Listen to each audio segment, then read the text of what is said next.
अच्छा, यहाँ से आगे जो है ना, हमने कुछ थोड़े बहुत डिस्टेंसेस समझने कि भाई डिस्टेंसेस किस तरह से वो होते हैं, मेजर होते हैं। अगर हमारे पास डिस्टेंसेस जो है ना वो स्पेस के बहुत ज़्यादा होते हैं, तो हम उसको जो है वो सिर्फ किलोमीटर के अंदर या मीटर के अंदर नहीं नाप सकते, बल्कि हम उसको जो है उसके हम डिफरेंट यूनिट्स ले लेते हैं। ओके, सो हमारे पास आ जाओ। सो पहले तो डिस्टेंस जो है ना वो हमारे पास चल रहा होता है मीटर्स के अंदर, राइट। लेकिन फिर एक एक हद तक जो है वो मीटर्स चलता है, फिर उसके बाद जो है वो मीटर ख़त्म हो जाता है, राइट। फिर हम जो है ना वो मीटर से उसको एस्ट्रोनॉमिकल यूनिट में कन्वर्ट कर लेते हैं, सही है। सो मेनली जो मीटर के अंदर जो हम ले रहे होते हैं ना, वो मेनली हम सोलर सिस्टम के अंदर तक का डिस्टेंस ले रहे होते हैं। Okay, so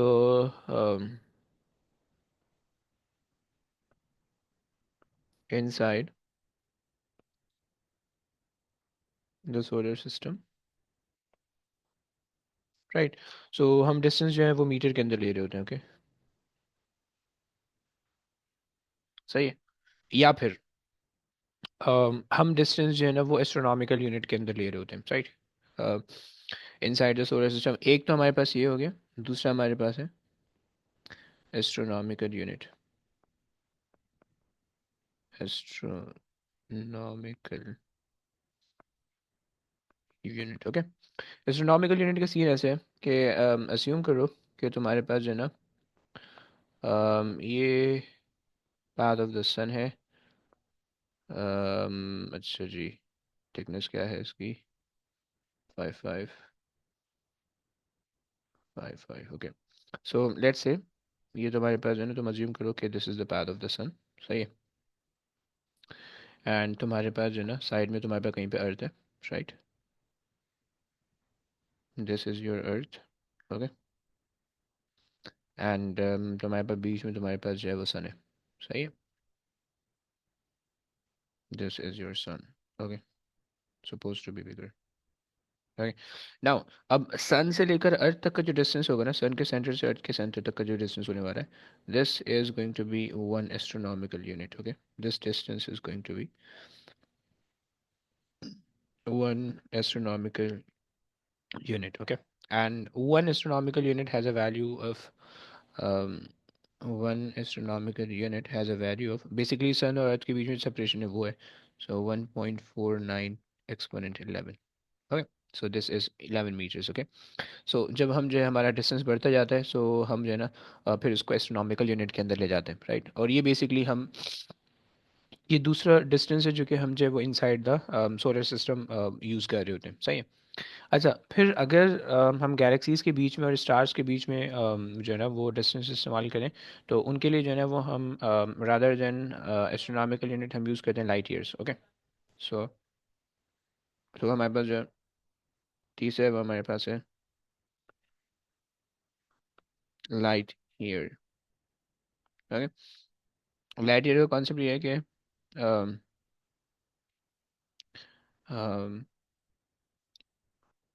the distance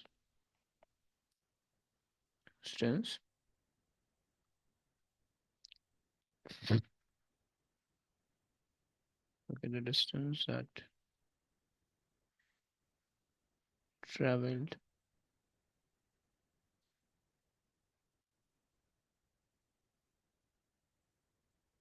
traveled by the light in 1 year, okay. So it's not the measure of time, it's basically the measure of the distance, okay, light year। अच्छा जी हम इसको ऐसे कहते हैं कि हमारे पास जो है अगर let's say speed is equals to distance upon time, right. Distance upon time, right.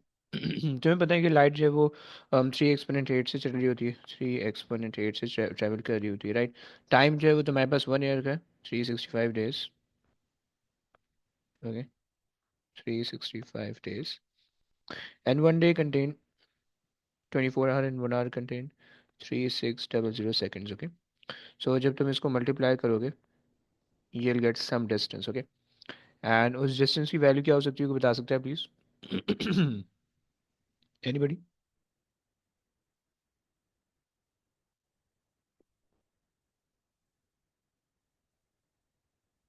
हमारे पास आनी चाहिए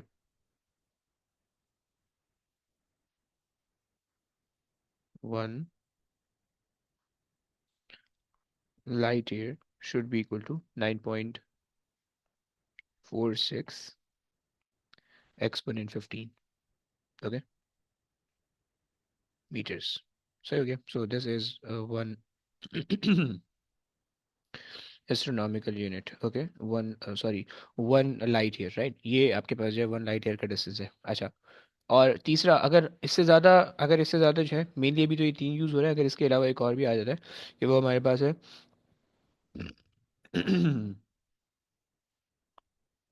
हम उसको ले सकते हैं, हम उसको पारसेक के अंदर ले सकते हैं, ओके। एंड वो बेसिकली हमारे पास आता है ये तो हम उसको पारसेक के अंदर ले सकते हैं, मेगा पारसेक के अंदर ले सकते हैं। और उसका जो है बेसिकली कॉन्सेप्ट ये है, उसको हम कहते हैं पैरेलक्स डिस्टेंसिंग, ओके। सो पैरेलक्स डिस्टेंसिंग, सही है। पैरेलक्स डिस्टेंसिंग का मतलब ये होता है, तुम इसकी आसान सी एग्जांपल है, तुम अपनी उंगली को अपने बिल्कुल आँख के सीध में खड़ा करो और एक आँख बंद कर दो, राइट। और दूसरे आँख से, दूसरी आँख से जो है ना, उस उंगली को किसी भी दीवार की बिल्कुल सीध में अलाइन कर लो, दीवार के एज में अलाइन कर लो, राइट। फिर जब तुम दूसरी आँख खोलोगे तो वो जो है ना डिस्प्लेस होगी, राइट। तो फिर दूसरी आँख से उसको अलाइन कर लो तो पहली आँख से डिस्प्लेस होगी, right. So this is basically the parallax distancing, okay? And ये बेसिकली हम इस तरह से करते हैं कि लेट्स से ये हमारे पास सन है, सही है। एंड ये हमारे पास है अर्थ, ओके। अर्थ की दो पोजीशंस है, सही है। सही, ये दो पोजीशन है अर्थ की, सही है। एंड हम इसको जो है ना फार अवे स्टार्स को लोकेट करने के लिए हम इसको यूज़ करते हैं, right. So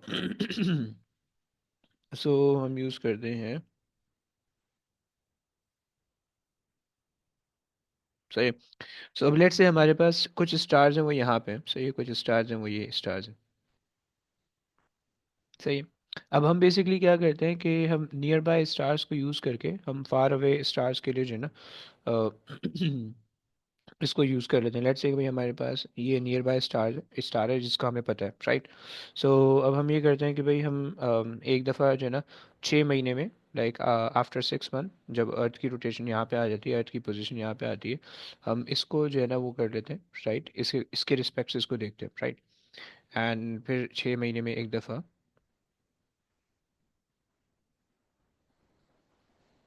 okay. So after 6 months हम जो है इसके रिस्पेक्ट से इसको देखते हैं, राइट। सो हम फिर जो है ना, और हमारे पास जो ये वाला डिस्टेंस होता है, बीच वाला डिस्टेंस, ये जो डिस्टेंस है फ्रॉम द सेंटर,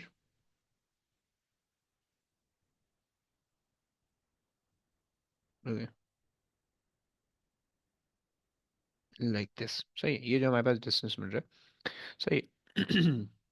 अगर तो ये angle, if this angle is going to be 1/160, okay, 1/360 या 3600, यानी अगर जो है ना, if this angle theta, if this angle theta become 1/3600, right?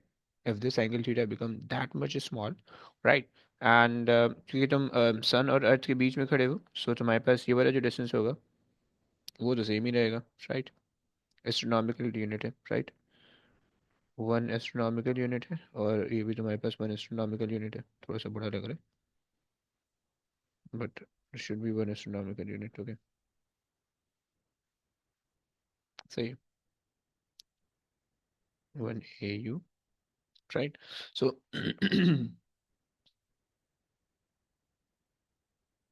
तो अब इस केस के अंदर तुम्हारे पास जो है,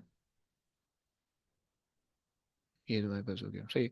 सो अब इस केस के अंदर तुम्हारे पास जो ये वाला जो डिस्टेंस होने वाला है ना, जो ये वाला डिस्टेंस हमारे पास होने वाला है, this distance is going to be the 1 parsec. Okay and तुम इसकी जो है ना वैल्यू अगर तुम निकालना चाहो तुम ट्रिग्नोमेट्रिक रेशियो से भी निकाल सकते हो, राइट? तुम्हें दिख रहा होगा कि भाई तुम्हारे पास जो है ना वो बन रहा है टेन टेन तुम्हें लगाना है, टेन लगा के तुम्हें वैल्यू निकालनी है, right? So tan theta is equals to opposite over adjacent, right? And you have to find out the adjacent. So opposite की value है 1 astronomical unit, 1 astronomical unit, okay? And tan theta जो theta तुम्हारे पास है 1/3600, right? So tan theta तुम्हारे पास है 1/3600, right?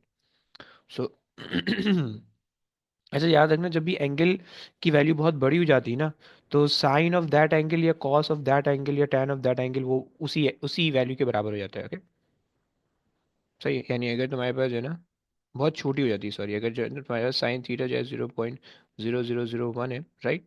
तो तुम्हारे पास actual में साइन ऑफ दैट वैल्यू भी 0.001 ही आएगी, राइट? तो खैर, जब तुम इसको कैलकुलेट करोगे तो तुम्हारे पास जो डिस्टेंस आएगा वो डिस्टेंस हमारे पास आ जाएगा 1 parsec, okay? And that will have a value of 3.1 exponent 16, okay? um, metre, सही है? सो ये तुम्हारे पास जो है चार डिस्टेंसेस हमारे पास आते हैं, सही है? पैरालेक्सिंग याद रखना, पैरालेक्स डिस्टेंसिंग जो है वो हम फार अवे स्टार्स को जो है ना लोकेट करने के लिए यूज़ करते हैं, राइट? एंड तकरीबन हमें जो है ना 6 महीने एक जगह पे, 6 महीने दूसरी जगह पे लेके और फिर हमने उसकी वैल्यू कैलकुलेट करनी होती है, राइट? तो ये हमें हमारे पास कुछ चार डिस्टेंसेस है वो हमने देख लिए। अब इसके बाद जो है ना आ जाओ इसकी चलते हैं थ्योरी पे, इसकी क्या उस पे चलते हैं, क्या बोलते हैं अपना, क्वेश्चंस पे चलते हैं। चैप्टर हो गया हमारा, ये आखिरी चैप्टर थे तो हमने निपटा दिया आज। कासिम तुम लेक्चर देख के आ रहे हो? नहीं सर, अभी देखूंगा। अबे यार, कल कहाँ थे भाई? सर बाहर था। अबे बाहर मतलब कुछ करने गए हो भाई, यहाँ भी चले गए थे? हाँ, फुटबॉल। अरे क्या बात है, कोई मैच है ऐसा सर ऐसे प्रैक्टिस या फुटसॉल? नहीं नहीं, मैच था 7 साइड। हम्म। और कौन जीता भाई? हम जीत गए 1 गोल, 1 गोल से। अरे अरे क्या बात है, हैवी। तुमने कुछ मारे, तुमने कोई नाम रोशन किया? एक ही था। अच्छा, अल्लाह अकबर। आ जाओ, क्वेश्चंस हमारे पास आ रहे हैं फिजिक्स के, ये रे। सर इसके नोट्स भेज सकते हैं? अरे यार रेग, तो तुम लोग इतनी टेंशन दे रहे हो यार, अभी सुबह सुबह तो भेजे यार। एस्ट्रो, मुझे मैग्नेटिज्म के भेज देना। अच्छा ऐसा है, चलो यार भेज देंगे। अभी पूरी पूरी फिजिक्स हो गई है, पूरी ए लेवल्स की फिजिक्स हो गई है हमारी। अरे यार हैवी यार, फीलिंग आनी चाहिए, आ नहीं रही फीलिंग। अच्छा सो बाय द वे शायद हमारा पेट स्कैनिंग बाकी है, सही है? सो पेट स्कैनिंग की भी हमने जुगाड़ लगानी है। अगले हफ्ते पेट स्कैनिंग में करने के थोड़ा सा टाइम लगा, एक एक दिन की क्लास में पेट स्कैनिंग निपट जाएगा। तो ये है, फिर उसके बाद जो है चिल सीन है, फिर अपना जो है चिल सीन है फुल ऑन। आयो।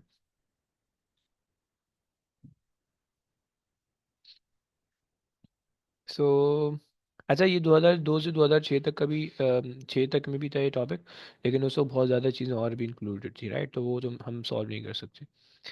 सही है, तो आ जाओ यहाँ से स्टार्ट कर दें। ओके, काजिम ज़रा रीड कर लेगा भाई प्लीज़। जी। State what is meant by luminosity of star. Hmm. अच्छा जी, ये तो वैसे याद होना चाहिए, इस क्लास में तुम थे है ना? पता ठीक नहीं। अच्छा, सो बेसिकली हम ल्यूमिनोसिटी के अंदर कहते हैं कि it is a total power radiated by the star, okay? So total power radiated by the star, okay? अच्छा जी, आगे आ जाओ। The luminosity of the sun is 3.83 times 10 to the power 26. The distance between the Earth and the sun is 1.51 times 10 to the power 11. Calculate the radiant flux intensity F of the sun at the Earth. Give a unit with your answer. Okay, radiant flux intensity का formula हमारे पास होता था L, which is the luminosity over 4 pi the distance, यानी the separation, और इसका square, right. सो radiant flux intensity हमारे पास 3.83 exponent 26 divided by 4 pi, D हमारे पास है, डिस्टेंस हमें दे रखा है 1.51 का। भाई कैलकुलेटर लेके बैठा भाई। नहीं सर, अरे यार कैसे काम चलेगा। मैं ले आता 2 मिनट। क्विक।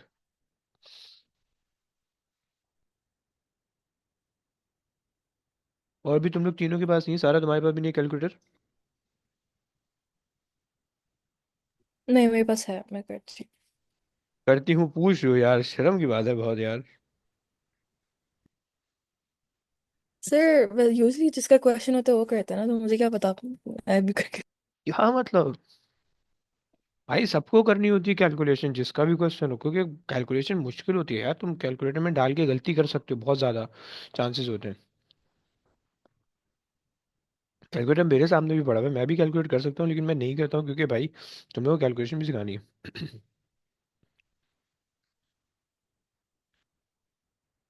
अच्छा जी, आया कुछ आया। सर वो 1336.70। 1336, सो 1300 हम 30 ले लेते, राइट, और वाट पर मीटर स्क्वायर, सही होगा। चल आ जाओ, आगे आ जाओ। Use data from part B to calculate the mass that is converted into energy every second in the sun. Every second, okay. अच्छा, use the data in B. In B हमें क्या क्या दिया हुआ है, ल्यूमिनोसिटी हमें ये दी हुई है, सही है, पावर हमें दी हुई है, ओके। हमें पता है कि power is equal to energy upon time होता है, बचपन में हमने फार्मूला पढ़ा था, ओके। सो इन्होंने हमें बताया हुआ है luminosity is basically power, right, और उन्होंने कहा एवरी सेकेंड, ओके। सो इसका मतलब है कि पावर पावर हमारे पास है 3.83 एक्सपोनेंट 26, इन्होंने कहा एवरी सेकेंड, सही है। सो मल्टीप्लाई पे 1 कर दिया, is equal to E, okay. And अच्छा जी, अब ज़रा पहले तो ये तो हमारे पास एनर्जी आ गई। अब इन्होंने कहा कि mass is converting into energy ना, तो उसके लिए हमें एम सी स्क्वायर लगाना पड़ेगा, राइट। सो और सी की वैल्यू हमें पता है तो हम डिवाइड कर देते हैं।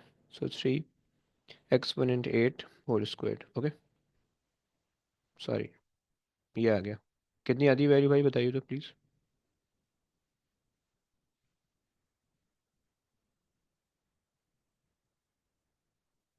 So 4.3 times 10 to the power 9. 4.3 exponent 9, इसका मतलब है कि इन एवरी सेकेंड सन का जो है ना इतना बिलियन, यानी 4.3 billion KG of mass is converting into energy every second. Heavy. Fine, आगे आ जाओ। The radius of the sun is 6.96 times 10 to the power 8. Show that the temperature T of the surface of the sun is 5770 Kelvin. हम्म हमने formula देखा था, luminosity is equals to 4 pi R sigma temperature to the fourth power R square, सही। हमने ये formula देखा था, okay. इसके अंदर ल्यूमिनोसिटी हमारे पास एल ल्यूमिनोसिटी को शो करता है, which is 3.83 exponent 26, right, divided by 4 pi. R हमारे पास ने दे रखा है 6.96 एक्सपोनेंट 8, ओके। और उसने हमें बता रखा है सिग्मा हमारे पास होता है 5.67 एक्सपोनेंट -8, ओके। एंड टेम्परेचर हमें निकालना है, ओके। सो जो भी तुम्हारे पास वैल्यू है उसका फोर्थ रूट लेना, ओके। शिफ्ट दबा के अंडर रूट का बटन दबाओगे तो फिर वो वो दे देगा, बॉक्स दे देगा, तो तुम पावर उसके अंदर एंटर कर सकते हो, तो फोर्थ डाल देना।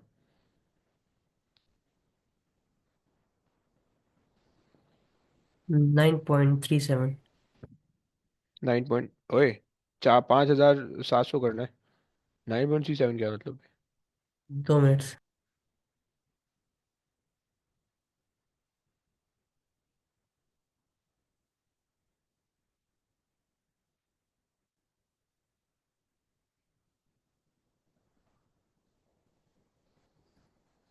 तो ये पावर 26 है।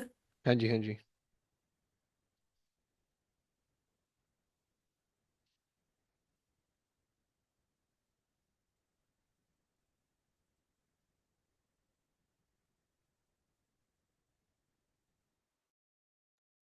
कितना बना भाई? तो 9371452.2। अबे ऐसा कैसे बन सकता है यार? तुम ऐसा क्या कर रहे हो? एक मिनट, मेरे को भी करने दो। शिट। 3.38 सर ये एक्स। स्क्वायर किस चीज पर है? अरे मन्नान, ये इस पे 3.83 exponent 26 divided by 4 pi into. 5771.6। अरे हैवी हो गया, देखा देखा। 571। ओके, सो 570, फाइन, आगे आ जाओ। The wavelength lambda max of light for which the maximum rate of emission occurs from the sun is 5 times 10 to the power minus 7 meters. The temperature of the surface of the star Sirius is 9940 Kelvin. Use information from body to determine the wavelength of light for which the maximum rate of emission occurs from Sirius. Okay, इसको serious पढ़ेंगे या Cyrus पढ़ेंगे, क्या बोलते हो? Cyrus में page साइरियस। नहीं आएगा दूसरा। साइरियस। पता नहीं यार, ना मैं अंग्रेज हूँ ना तुम अंग्रेज हो, खैर है, चलाते हैं यार। किसी को क्या पता चलेगा। Lambda one. इब्राहिम को बताओ, इब्राहिम इसको क्या पढ़ेंगे भाई? Lambda one T one is equal to. भाई पता नहीं कहाँ गए हैं। ओके, सो लैम्डा हमारे पास एक उसने दे रखी है, 5 एक्सपोनेंट -7। ओके, और 5 एक्सपोनेंट -7। ओके, 526 होती है बेसिकली, या 5.26 होती है, बट फाइन। ओके, टेम्परेचर उसने हमें दे रखा है 570, 577, 5770। ओके, एंड लैम्डा हमें हम डिवाइड कर देते हैं 9942। बताओ भाई क्या आ रहा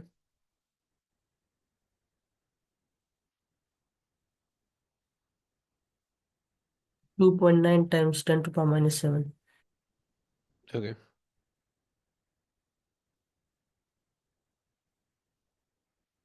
2.9। अबे भाई नहीं चाहिए ना। 2.9 एक्सपोनेंट -7, फाइन। चलो आ जाओ, सारा जरा रीड कर लोगे please.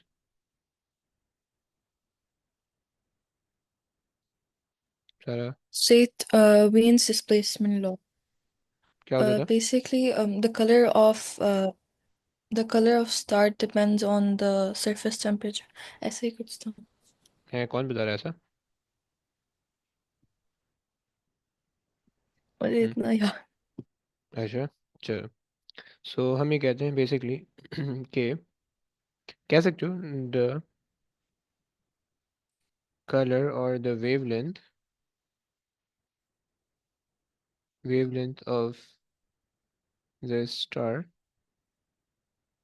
Is inversely proportional to thermodynamic temperature. Okay, thermodynamic लिखना ज़रूरी है, राइट, क्योंकि थर्मोडायनेमिक टेम्परेचर जो होता है वो केल्विन में होता है, राइट, और ये सारी चीज़ हम केल्विन में कर रहे होंगे। ओके, आगे आ जाइए please. Figure 10.1 shows the wavelength distribution of electromagnetic radiation emitted.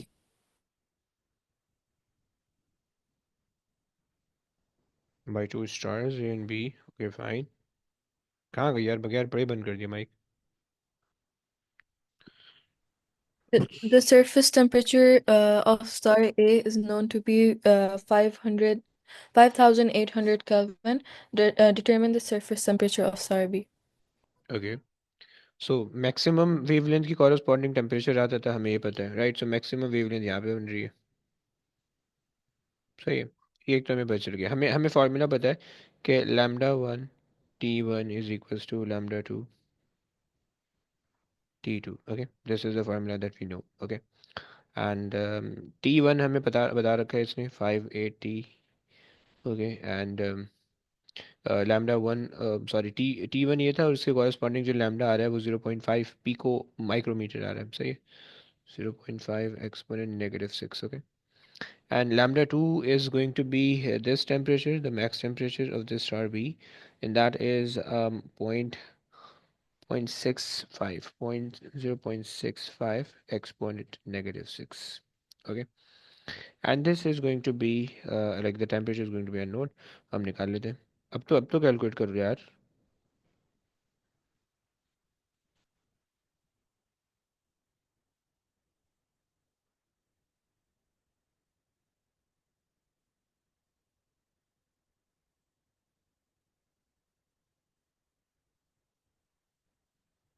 कुछ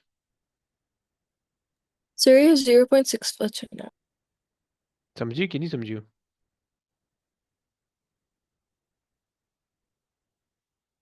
समझ गए. 4461. Okay, 446161. तो इसको अगर हम कर लें 4500. चलो ओके, आगे आ जाइए please. Star B appears less bright than star A when viewed from the Earth. Use figure 10.1 to suggest with the reason how else the physical appearance of star B compares with that of star A. Okay, star B जो है वो bright appear हो रहा है. Okay, so so bright मतलब reddish सा थोड़ा सा. ये चलो ओके, ब्राइट अपेयर हो रहा है from the earth. Suggest how else physical appearance. अच्छा, साइज के बारे में आप कह सकते हो कि हमें पता है कि भाई, अगर हम ल्यूमिनोसिटी को रिलेट करें, ल्यूमिनोसिटी इज इक्वल्स टू 4 पाई, या surface temperature, right, times Boltzmann constant time temperature times kelvin. Okay. तो अगर हम इससे रिलेट करके बोलें तो हमारे पास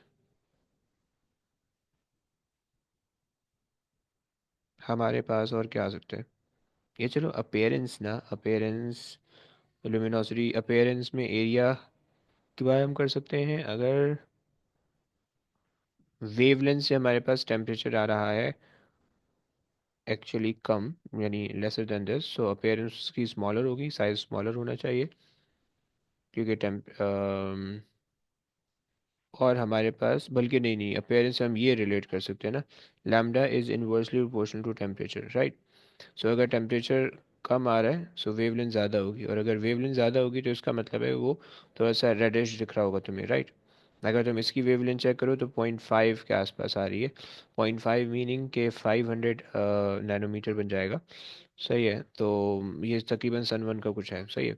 और ये जो है तुम्हारे पास कोई और स्टार है मेरे ख्याल से, कोई ये सीरियस, तो वो तुम्हारे पास हो जाएगा, सही है. तो हम ये कह सकते हैं कि भाई it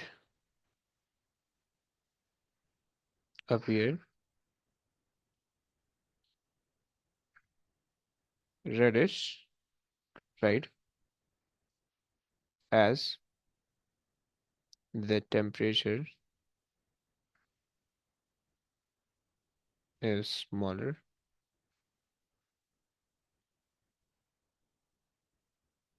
than the sun, right. So उसकी, so wavelength उसकी ज़्यादा होगी, right. So its wavelength its wavelength should be greater. सही हो गया. चलो आगे आ जाओ. चलो आगे चलो please. The lines in figure 10.1 have been corrected for redshift. State what is meant by red shift हो गया. रेड शिफ्ट हम कहते हैं कि भाई अगर हमारे पास जो है ना, जब कोई ऑब्जेक्ट हमसे दूर मूव कर रहा होता है, तो और वो लाइट एमिट करता है, तो उसकी जो लाइट होती है वो हमें शिफ्टेड रखती है टुवर्ड द रेड, या वो हमें जो है ना वो रेडिश फील होता है, राइट. सही है, या वो जो है रेडिश तो नहीं हम कह सकते, हम उसको कह सकते हैं कि वो उसकी वेवलेंथ जो है वो शिफ्टेड है, बस हम ये तो कह सकते हैं कि to a greater value, right, बस ये हम इतना कह सकते हैं। सो हम ये कह सकते हैं कि भाई when the wavelength of the star of the moving star when the wavelength of the moving star appears greater than its actual value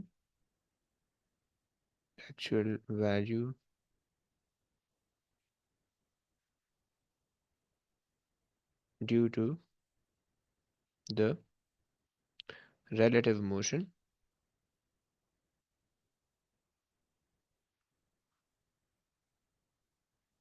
due to the relative motion away from the observer।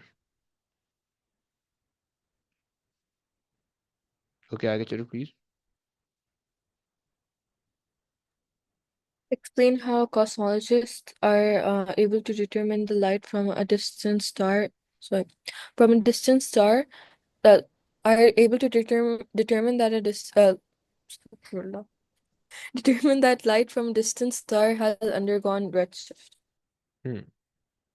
सो अगर कोई चीज़ उनको red shift या blue shift के बारे में पता करनी है, सो वो बेसिकली क्या करेंगे कि वो पहले तो उस चीज़ को लेंगे कि जो रेड शिफ्टेड या ब्लू शिफ्टेड ना हो, ओके, और फिर उसके बाद वो उसको कंपेयर कर लेंगे जो चीज़ शिफ्टेड होगी, राइट। सो बेसिकली वो लेबॉर्ट्री के अंदर जो है वो एक स्पेक्ट्रम बना लेंगे, सही है, स्पेक्ट्रम और एब्जॉर्प्शन स्पेक्ट्रम बना लेंगे, और फिर उससे जो है वो स्टार के स्पेक्ट्रम को कंपेयर कर लेंगे, राइट। तो अगर उनके पास जो होगा वो उनको पता चल जाएगा कि भाई ये शिफ्टेड है या नहीं है।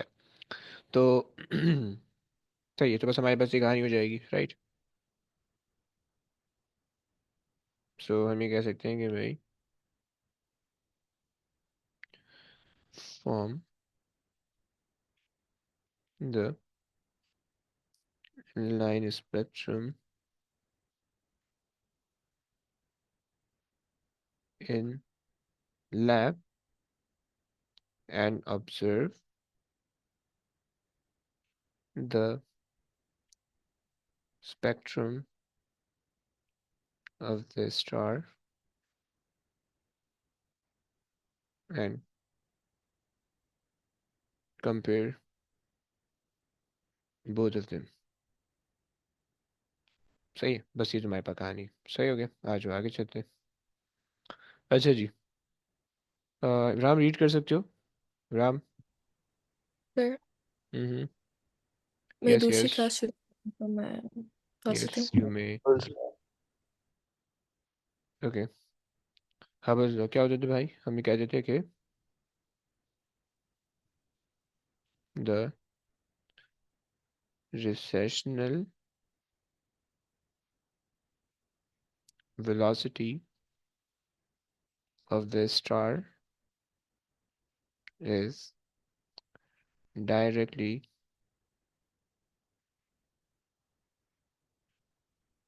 directly proportional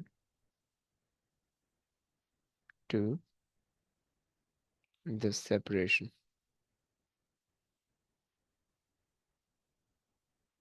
ओके, चलिए आगे आ जाइए भाई।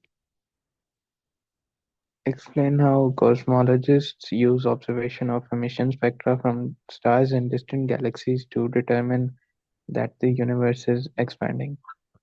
Okay, so if something is expanding, so इसका मतलब होता है कि everything present in it should move away from each other, right। so ये हमारे पास जो है ना एक्सपेंशन का सिंपल सा सेंस होता है, राइट। सो हम बेसिकली ये देख लेते हैं कि भाई हमारे पास जो नियर बाय स्टार्स हैं, ये जो हमारे पास स्टार्स हैं अराउंड द अर्थ, तो उनकी हम जो है ना स्पेक्ट्रम, उनके लाइन स्पेक्ट्रम निकाल के और ये देख लेते हैं कि उनकी क्या शिफ्ट हुई, ये वो जो है रेड शिफ्टेड है या ब्लू शिफ्टेड है, राइट। और फिर उसके बाद जो है ना हम ये कह देते हैं कि भाई हमारे पास since everything is red shifted, so this mean they are moving away from everything और moving away from each other. तो हमारे पास जो है वो यूनिवर्स एक्सपैंड हो रहा है। ओके, सो हम ये कह सकते हैं कि भाई ऑब्जर्व द, अच्छा जी, observe the line spectra of the star and compare it, yeah, of the star, which shows that um, the stars are shifted, right? This shows that everything is moving away from Earth. Okay, चलो आगे आ जाओ।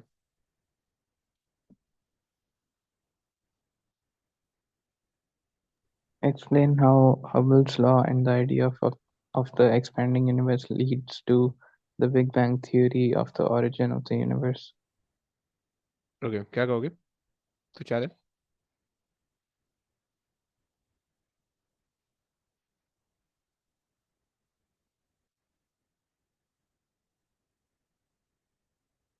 हम ये कहते हैं कि भाई हमारे पास जो है, if each and everything is moving away from us, right? So if we continue their path back in time, so they will appear to be originated from one single point, okay? And that नहीं, मेरे कहने का मतलब था, लेकिन मुझे थोड़ा सा अजीब लग रहा था कि टाइम रिवर्सल की अगर बात करें। टाइम रिवर्सल की हम बात कर नहीं सकते, लेकिन हमें उसको ऐसे ही समझना पड़ेगा ना, हम उसको और कुछ कह नहीं सकते, राइट? सर अगर यहाँ हम डार्क मैटर कर लेते हैं। डार्क मैटर क्या लिखोगे? सर की उसकी वजह से अगर यूनिवर्स एक्सपैंड हो रही है। ब्रो, वो तो ब्राइट मैटर से भी पता चल रहा है कि यूनिवर्स एक्सपैंड हो रही है, या वो तो सिर्फ मैटर से भी पता चल रहा है। ब्राइट मैटर तो कुछ नहीं होता, मैटर से भी पता चल रहा है कि यूनिवर्स एक्सपैंड हो रहा है, तो डार्क मैटर की तरफ जाने की क्या जरूरत है, राइट? भाई अगर एक चीज़ आपसे दूर मूव हो रही है, राइट, और उसके दूर मूव होने की वजह ये है कि उसका टेम्परेचर ज़्यादा है, सही है, तो या उसका टेम्परेचर कोई ना कोई है, तो और वो पहले से दूर मूव होती हुई चली आ रही है, राइट? सो अगर आप पहले पहले उसको अज्यूम करते रहोगे तो पहले वो करीब होगी, राइट, पहले वो सारी चीज़ें करीब होंगी, बाद में दूर हुई होंगी, राइट? तो आपके पास जो है, जब आप इसको बिल्कुल स्टार्टिंग पे ले जाओगे तो आपके पास वो एक एक पॉइंट से ओरिजिनेट हो जाएंगी, राइट? जी ठीक है। तो बस ये हम कह देते हैं, सही है। सो हम ये कह देते हैं कि भाई the stars and galaxies are moving away from us. This shows that it should be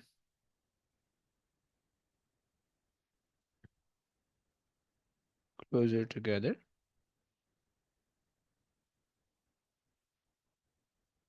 It should be closer together. Young parents should have been closer together, together. Right, बस ये हमारे पास हो जाएगा, काफ़ी सही। चलो बस कहानी भी यहाँ पे एंड करते हैं, दो चार क्वेश्चन इसके और होंगे, उसको देख लेना, सही है, और फिर उसके बाद ये चैप्टर कंप्लीट हो जाएगा। और बाकी हमारे पास जो है फिर हमने ईयरली पासवर्ड स्टार्ट करने होंगे from the next class. Okay चलो सर और P5 जी भाई, करेंगे। वो साथ साथ चलता रहेगा। जी जी जी, एक सही क्लास ठीक। P5 एक क्लास दूसरी, और इस तरह से, राइट। ओके चल, ओके गाइस, टेक केयर, जी हाफिज अल्लाह हाफिज। हाफिज अल्लाह हाफिज। हाफिज।